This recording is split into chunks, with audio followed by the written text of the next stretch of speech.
ಯಾವ ರೀತಿ ನೋಡಿದ್ರು ಸರ್? ಯಾಕೆಂತಂದ್ರೆ ವಿಪಕ್ಷಗಳು ಟೀಕೆ ಮಾಡಿದ್ರು, ಸರ್ಕಾರ ಬಂದ ಹೊಸದರಲ್ಲಿ ಗ್ಯಾರಂಟಿ ಯೋಜನೆಗಳನ್ನ ಜಾರಿ ತರಕ್ ಆಗೋದಿಲ್ಲ ಅಂತ ಕಟ್ ಮಾಡ್ತಾರೆ. ಈ ರೀತಿ ಈ ಚುನಾವಣೆಗಳಾದ್ಮೇಲೆ ಇದನ್ನ ನಿಲ್ಲಿಸಲಾಗುತ್ತೆ ಅಂತ ಟೀಕೆ ಮಾಡ್ತಾ ಹೋಗ್ತಾ ಇದ್ರು.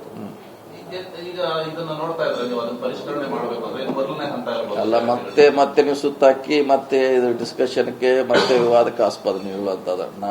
ನಾ ಹೇಳಿದ್ದೆ ಬೇರೆ, ನೀವು ಕೇಳ್ತಾ ಇರೋದು ಬೇರೆ. ಕಟ್ ಮಾಡ್ಲಿಕ್ಕೆ ಹೇಳಿಲ್ಲ ನಾವು, ಜನರು ಮಾತಾಡ್ತಾ ಇರೋದು ಹೇಳಿದೀವಿ. ಕಟ್ ಮಾಡ್ಲಿಕ್ಕೆ ಸಲಹೆ ಇಲ್ಲ ನಮ್ದು. ಜನ ಶ್ರೀಮಂತರಿಗೆ ಬದಲಾಗಿ ಬಡವರಿಗೆ ಕೊಡು ಅಂತ ಹೇಳ್ತಾರೆ. ಚರ್ಚೆ ಎಲ್ಲ ಕಡೆ ಆಗ್ತಾ ಇದೆ. ಅದು ಹೋಟೆಲ್ನಲ್ಲಿ ಆಗ್ತಾ ಇದೆ, ಕಾರ್ಯಕರ್ತ ಆಗ್ತೈತಿ, ಎಲ್ಲರ ಕಡೆ ಆಗ್ತೈತಿ. ವಿರೋಧ ಪಕ್ಷದವ್ರು ಹೇಳ್ತಾರೆ ಶ್ರೀಮಂತರಿಗೆ ಯಾಕೆ ಕೊಡ್ಬೇಕು, ನೀವು ಬಡವ್ರಿಗೆ ಕೊಟ್ಬಿಡಿ ಅಂತ ಹೇಳ್ತಿದ್ದಾರೆ. ಕಟ್ ಮಾಡ್ಲಿಕ್ಕೆ ನಾವು ಸಲಹೆ ಕೊಟ್ಟಿಲ್ಲ. ಬಸ್ ಮೇಲೆ ಓಡಾಡೋರು ಸಾಮಾನ್ಯವಾಗಿ ಮಧ್ಯಮ ವರ್ಗದವರು ಮತ್ತು ಬಡವರೇ ಇರ್ತಾರೆ. ಕರೆಕ್ಟ್. ಆದ್ರೂ ಅಲ್ಲಿ ಶ್ರೀಮಂತರಿಗೂ ಅವಕಾಶ ಇದೆ. ನಾನು ಹೋಗ್ಬೋದು, ಅಂದ್ರೆ ನಮ್ಮ ಮನೆಯವರು ಹೋಗ್ಬೋದು ಅಲ್ಲಿ ಫ್ರೀ ಆಗಿ, ಅಲ್ಲಿ ಹೋಗ್ತಾರಲ್ಲ. ಸೊ ಯಾರು ಆರ್ಥಿಕವಾಗಿದ್ದಾರೆ ಅಂತವ್ರನ್ನ ತೆಗಿ ಅಂತ ಜನರ ಸಲಹೆ ಇದು. ಸತೀಶ್ ಜಾರಕಿಹೊಳಿ ಅವರ ಸಲಹೆ ಅಲ್ಲ, ಅಥವಾ ನಾವು ಸಲಹೆ ಮಾಡಿಲ್ಲ. ಯಾವ್ದ್ರೆ ಅಲ್ಲ, ನಾ ಅದು ಆ ಮಟ್ಟಕ್ಕೆ ಹೋಗಿ ಹೇಳಿಲ್ಲ. ನಾನು ಸಲಹೆ ಕೊಟ್ಟಿದ್ದೇನೆ, ಕಟ್ ಮಾಡಿ ತೆಗೆದ ಈ ಕಡೆ ಹಾಕಿ ಅಂತ ನಾ ಹೇಳಿಲ್ಲ. ನಂದು ಕ್ಲಿಯರ್ ಕಟ್ಟು. ಜನ ಹಿಂಗ್ ಮಾತಾಡ್ತಿದ್ದಾರೆ, ರಾಜ್ಯದಲ್ಲಿ ಏನ್ ನಡೀತಾ ಇದೆ ಹೋದಾಗ ಹೇಳುವಂತ ಎಲ್ಲರದು ವಾಡಿಕೆ.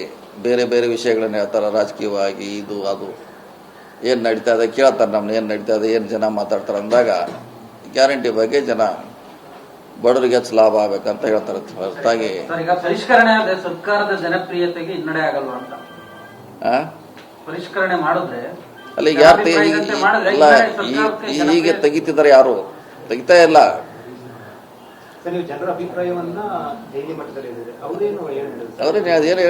ಅವ್ರೇನು ತಕ್ಷಣ ಏನ್ ಮಾಡ್ಲಿಕ್ಕೆ ಆಗಲ್ಲ. ಅದು ಒಬ್ಬರ ಕಡೆ ನಿರ್ಣಯ ತೆಗೆದುಕೊಳ್ಳಕ್ಕಾಗಲ್ಲ. ಇಡೀ ಕ್ಯಾಬಿನೆಟ್ ಇದೆ, ಇಡೀ ಶಾಸಕಾಂಗ ಪಕ್ಷ ಇದೆ. ಸೊ ಅಲ್ಲಿ ಮಟ್ಟದಲ್ಲಿ ತೀರ್ಮಾನ ಆಗ್ಬೇಕು. ಹೊರತಾಗಿ ನಾ ಸತೀಶ್ ಜಾರಕಿಹೊಳಿ ಹೇಳಿದ್ರು, ನಾ ಯಾರಿಗೋ ಒಬ್ರು ಕೇಳಿದಂತಲ್ಲ.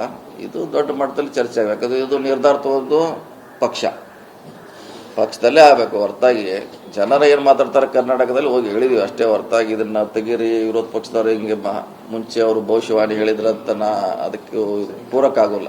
60,000 ಕೋಟಿ ಅನುದಾನ ಕೊಟ್ಟಿದ್ದಾರೆ. ಕರೆಕ್ಟ್. ಶ್ರೀಮಂತರಿಗೆ ಏನಾದ್ರು ಈ ಯೋಜನೆ ಕಟ್ ಮಾಡಿದ್ರೆ ಎಷ್ಟು ಅನುದಾನ ಸರ್ಕಾರಕ್ಕೆ ಉಳಿತಾಯ ಉಳಿಬೋದಲ್ಲ. ಡಿಪೆಂಡ್ ಆಗಿ ಒಂದು ಮಿನಿಮಮ್ 10,000 ಕೋಟಿಗಿಂತ ಹೆಚ್ಚು ಉಳಿಬಹುದು. ಕಡಿಮೆ ಅಂದ್ರೆ ಹೆಚ್ಚು ಉಳಿಬಹುದು. ಮಿನಿಮಮ್ 10,000 ಕೋಟಿ ಅವರ ಉಳಿದಿದೆ ಶ್ರೀಮಂತರಿಗೆ ಕಟ್ ಮಾಡಿದ್ರೆ. 50,000 ಕೋಟಿ ಆಗ್ಬೋದು, ಅಂದಾಜು. ಹೆಚ್ಚು ಆಗ್ಬೋದು, ಕಡಿಮೆ ಆಗ್ಬೋದು. ಆದ್ರೆ ಒಂದು ನಮ್ಮ ಲೆಕ್ಕಾಚಾರ 10,000 ಕೋಟಿ ಉಳಿಬಹುದು. ಸಲಹೆ ಇದು. ನಾಳಿಂದ ಮತ್ತೆ ವಿರೋಧ ಪಕ್ಷದವರು ಸತೀಶ್ ಜಾರಕಿಹೊಳಿ ಹೇಳಿದ್ರು ಹಿಂಗೆ ಕಟ್ ಮಾಡ್ತಿದಾರಂತ ಮತ್ತೆ ನಾಳೆ ಸ್ಟಾರ್ಟ್ ಆಗಿ ಬರ್ತಿದ್ರು.